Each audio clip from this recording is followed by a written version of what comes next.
Sikh. Vidya Sharma, India. Thank you. I'm the coach of the Indian national women's team. मुझे states के नाम ना सुनाई देते, ना दिखाई देते, सिर्फ एक मुल्क का नाम सुनाई देता है, India. We won the World Cup after 28 years. Last time was in 1983 against West Indies. It has 91 from 79 deliveries. MS Dhoni, 8-4. Along with the World Cup, the youth were also really energized by the movement by Anna Hazare, and the exposure of a multitude of scams, the 3G scam, the mining scam. So we're on the path to progress. Okay, so what is a republic? It's a government in which the supreme power resides in a body of citizens entitled to vote, and that's why all of us are here today to celebrate this. And let's get a glimpse. Next, please. All right, and let's get a glimpse of the parade that occurs at Rajpath every year. Next. That's right in front of India Gate.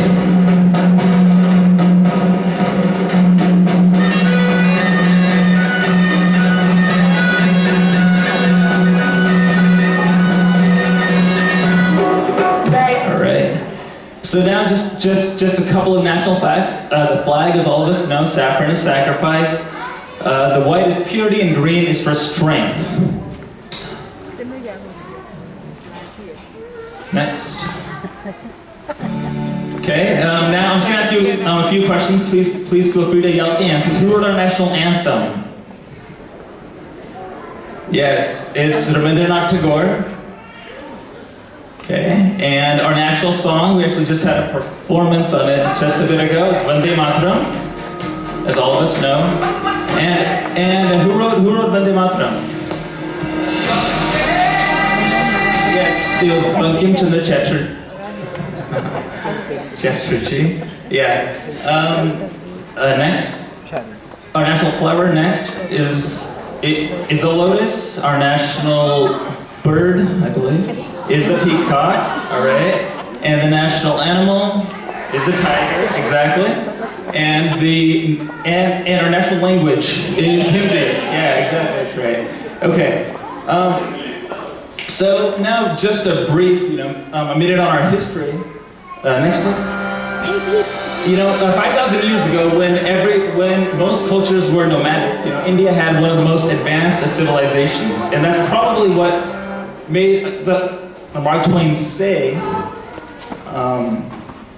Next, please. India is the cradle of the human race. It's the birthplace of human speech, the mother of history, the grandmother of legend, and the great-grandmother of traditions. Next. But unfortunately, we were under foreign rule for about 900 years. It started off with Muhammad Ghazni in about 1000 AD. Next. And then we have, next please. Then we have Muhammad Ghori in 1175, next. And this was all due to this lack of unity between the different Indian rulers in the different places. Next. All right, and then the Mughals came in about the 1500s, starting with the Babur. Next. And then Akbar. And subsequently Shah Jahan, and then his son, till the 1700s, Aurangzeb. All right. Now, as all of us know, the Europeans came next. Their interest started off with Marco Polo's travels and the details that he wrote about our culture and our country. And then in 1498, Vasco da Gama came, and he was the first one who sailed into Calcutta. Columbus, unfortunately, didn't make it here. And then in the 1600s, the East India Company started its practices as a business corporation. Next. Okay, they were exempted from tax, and that was their first major blow. The second major blow was a battle called the Battle of Plassey. Next. Okay, but the most important and the most significant blow came when Lord Macaulay said that I'm going to create an English brain in a brown body. They will eat like us, walk like us, think like us, what today they're known as coconuts, because he knew at that time that language is the carrier of culture. And that's what he had set out to demolish and destroy. Okay, and next please. Next.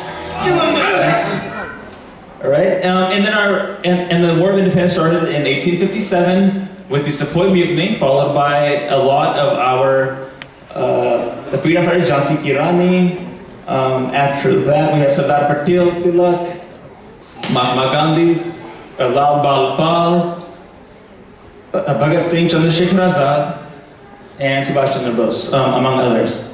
And finally, we won independence on the 15th of August, 1947.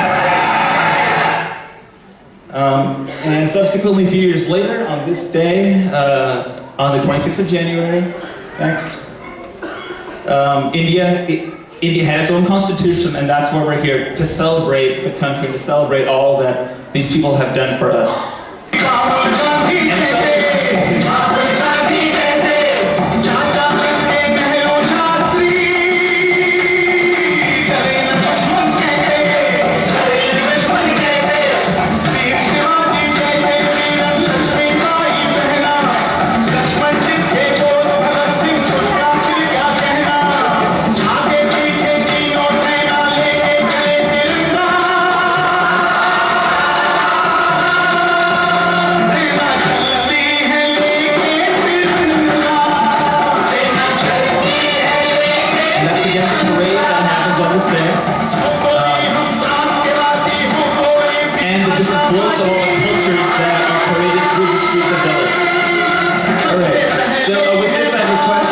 Stand up. We're going to have a Janganman played on the violin by Nitish.